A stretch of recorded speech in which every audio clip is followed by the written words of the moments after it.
Hello and welcome. In today's video, we are going to go through the installation and setup process of Kintone Action Automation for workflows. Let's get started. Once in your account, scroll down on the sidebar and click on App Marketplace. Next, use the search bar to search for the application you'd like to install and click on it. From here, click Install and allow an install. Next, refresh your page.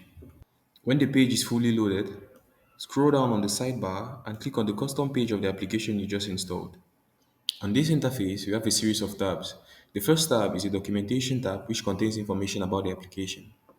Up next is the tutorials tab, which has resources like smart cues and videos that will help you get the necessary credentials when trying to set up the application. Next is the setup tab, and this is where we set up the application. To set up the application, start by copying your redirect URL and clicking on Start Setup.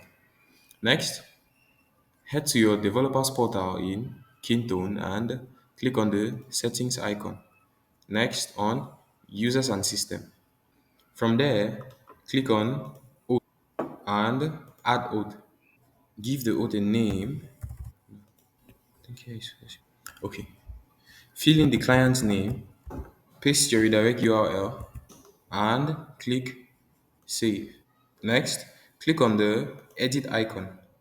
From there, copy the client ID.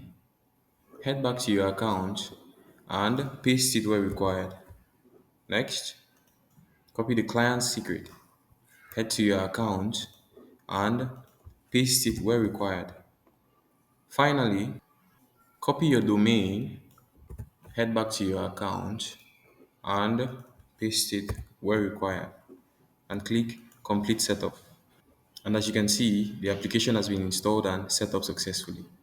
Up next is the support tab where you can create tickets and book calls with our support team each time you have an issue.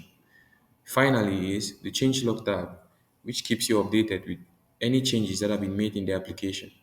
You can also receive notifications each time a change is made by toggling this on, filling in your email address and clicking on subscribe. Thank you so much for watching this video. Don't forget to share and subscribe for more content. See you in the next video.